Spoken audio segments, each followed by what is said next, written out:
السلام عليكم متابعي قناة استفد. اشترك الآن عبر الزر الأحمر وفعل الجرس. شكرا لك. اقضي على السعال مع شراب الثوم والبصل.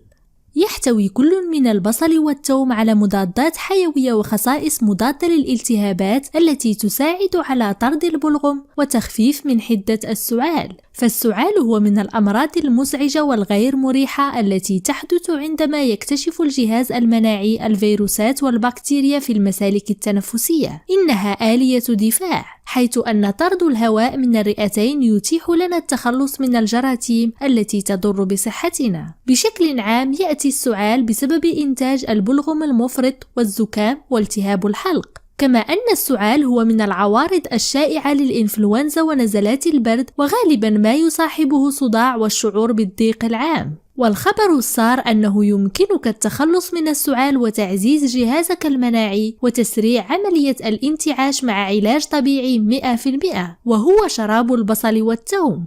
شراب البصل والثوم هو علاج قديم له خصائص مضادات حيوية، عند تناوله يمكنك التخلص من شدة السعال. تركيزه العالي من العوامل المضادة للالتهابات ومضاد للفيروسات يجعله فعال لتطهير المسالك التنفسية خلال نزلات البرد والإنفلونزا. كل من البصل والثوم غني في مادة تعرف باسم الأليسين التي تعطي آثار طبية قوية جدا.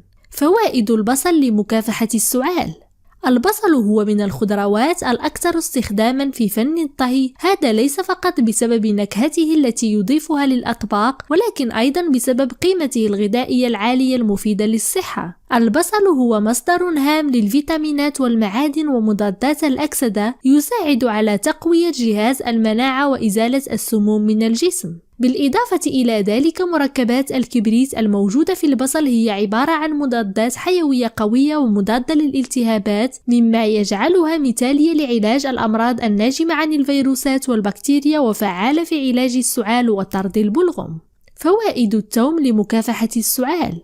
من المعروف أن الثوم يتميز بنكهته الحادة وخصائصه الغذائية وآثاره المضادات للالتهابات التي تساعد على القضاء على الجراثيم والتي تسبب السعال، كما أنه يساعد على تطهير المسالك التنفسية والحد من الالتهاب. وبالإضافة إلى ذلك فإنه يساعد أيضا على تعزيز جهاز المناعة عن طريق زيادة إنتاج الأجسام المضادة التي تدمر الفيروسات والبكتيريا.